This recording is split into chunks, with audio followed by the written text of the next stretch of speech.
Hi there, and thank you for joining me. My name is Hailey Martin, and I'm going to be your host for the 2023 Newfoundland and Labrador Career Fair Association. This year, we will be showcasing professional and industrial careers so that we can explore a variety of careers together to give everyone the opportunity to hear from different employers. Before we get started, let's have a look at what St. John's, Newfoundland has to offer. St. John's is the capital of the largest city of the Canadian province of Newfoundland and Labrador. It is located on the eastern tip of the Avalon Peninsula on the island of Newfoundland. St. John's is known for the vibrantly colored row houses that give the city its distinctive character and has become one of the top items on many visitors' to-do lists. You can pretty much walk anywhere downtown St. John's, from the notorious Jelly Bean row houses right down to Harbour Drive. The St. John's Harbour is Newfoundland and Labrador's primary and most advanced container terminal, as well as they are the primary offshore energy supply, service center, and a destination of choice for the cruise ship industry. And most importantly, they are the most active fishing handling ports in the province. Situated just an 8-minute drive from Harbour Drive is St. John's most popular landmark, Signal Hill, as it holds historical importance.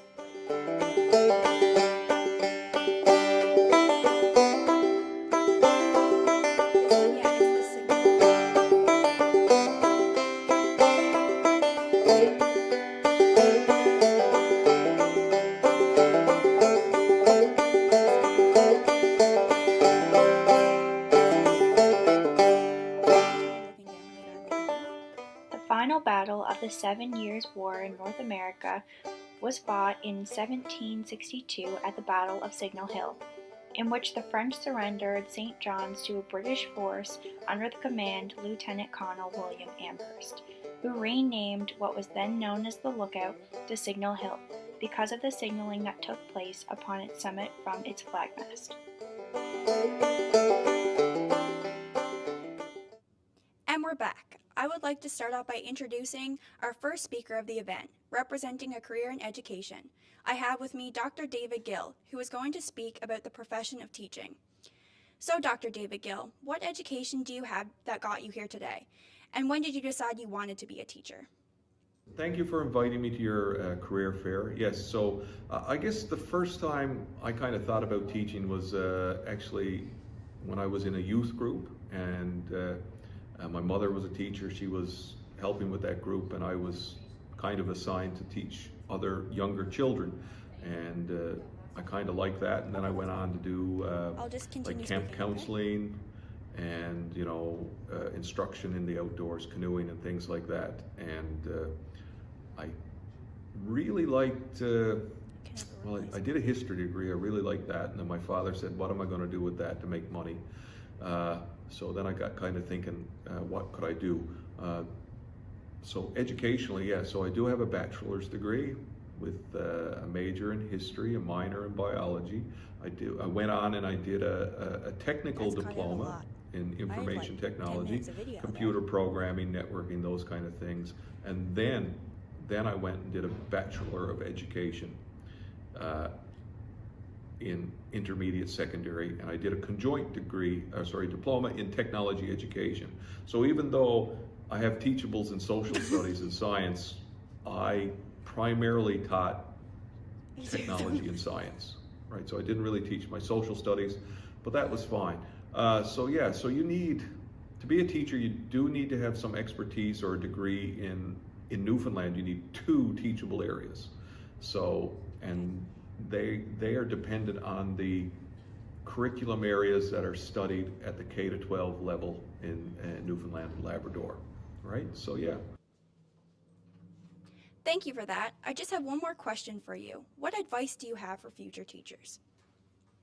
Don't stop reflecting and modifying how you teach, okay? Don't get into a rut where you're doing the same thing every year.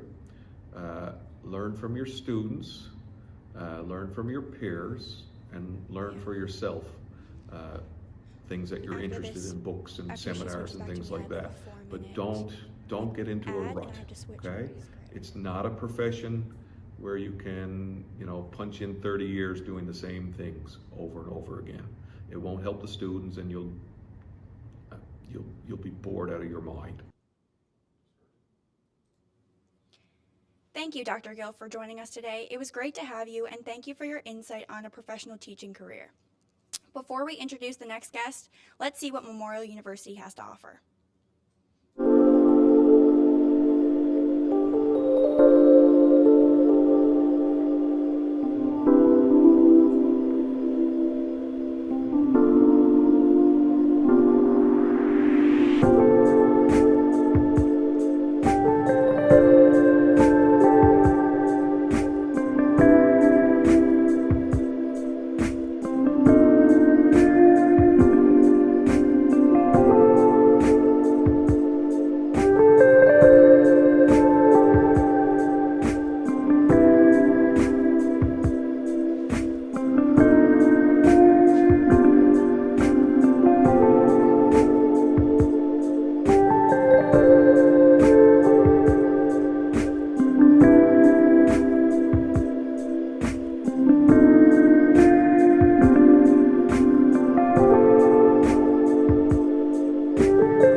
I enjoy the tech ed program because of the small class sizes, and it shows that the teachers really care about you.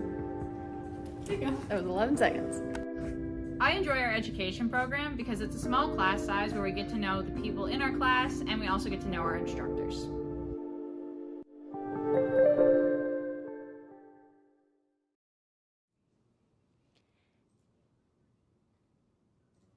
Next, I would like to introduce an industrial trade employee, Victoria Short. She's a relocation specialist laborer working alongside her father, who is also a relocation specialist. Thank you for joining us today. What does being a relocation specialist laborer entail?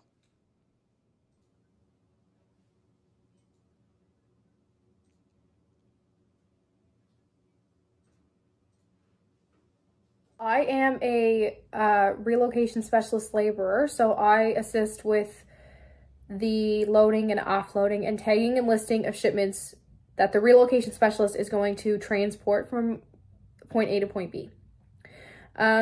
So as a laborer, when you're responsible for tagging and listing, you get color-coded sticky tags, and on the paperwork, you're going to write down what color you're using for this particular shipment, and then every number that you put on an article that's being transported, you're going to write that down on the paper.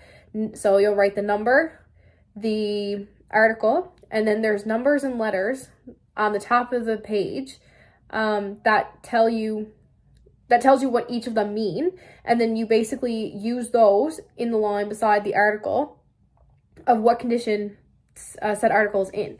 So for example, if you know for a fact that it was the customer that packed their own cartons, you would write 001 for 4 cube, and then it would PBO as packed by owner. If you tagged a couch and it was soiled, it would be, say it was number 172, it would be 172, whatever type of couch it is. So say it's a love seat, we'll put down love seat couch, and then it would be 21. So you always have to write down what condition each article's in before transport, so that if there's any issues upon arrival of your destination and something doesn't seem right, you have the papers to reflect back on and be like absolutely sure that you know what the condition was and this stuff was signed off previously. Another important thing, has to make sure that the paperwork is signed before leaving. So whether you're at a warehouse or you're at somebody's home, you are responsible for getting somebody's signature to prove that you've tagged, listed, loaded the shipment, and that everything is good. Same thing upon arrival. When you're offloading the shipment, the paper gets checked off about what numbers are there to make sure everything did arrive, and then it gets signed off. The loading and offloading aspect is a lot of physical demanding work, but you're only bringing stuff, when you're loading a shipment, you're only bringing stuff as far as the trailer, because when you're inside the trailer, usually the relocation specialist will move things around for distribution of weight, to make more space for other shipments, things like that. So you're simply just assisting the relocation specialist in ensuring a faster paced day, and making sure that everything is done safely, because you don't want to be moving heavy things by yourself. Yeah, so it is demanding, but as long as you follow what you're supposed to do, it runs very, very smoothly. Thanks for that response. I just have one more question for you. What are the benefits and opportunities available for relocation specialist laborers?